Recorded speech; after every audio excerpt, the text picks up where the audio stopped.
to predictability. The milkman, the paperboy, the evening TV. Everywhere you look, there's a heart, a hand to hold on to. Everywhere you look, there's a face of somebody who needs you. Everywhere you look, when you're lost out there. De nos jours, les cyclistes font face à un défi quotidien, le stationnement sécurisé de leur vélo. Les abris à vélo, souvent négligés, sont majoritairement mal équipés et peu sûrs.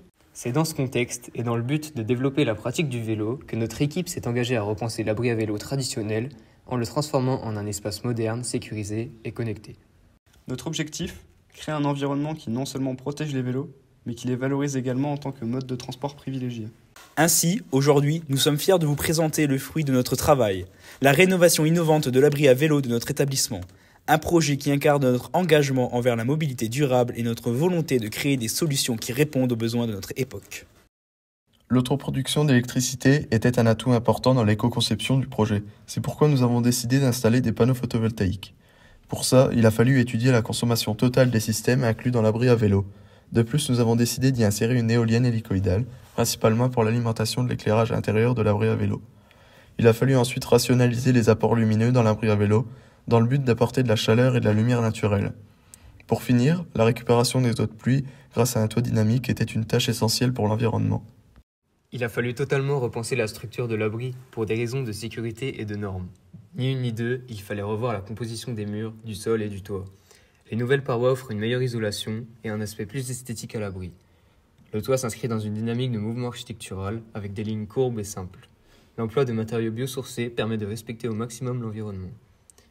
Le toit permet de conduire l'eau en 2 points précis afin de les récupérer sans besoin d'ajout de gouttière.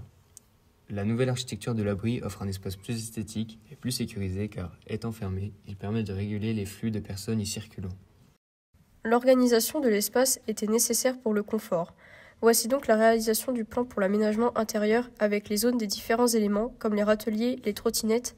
Il y a une zone piétonne avec les casiers, un coin pour le local électrique et une porte de secours pour les normes.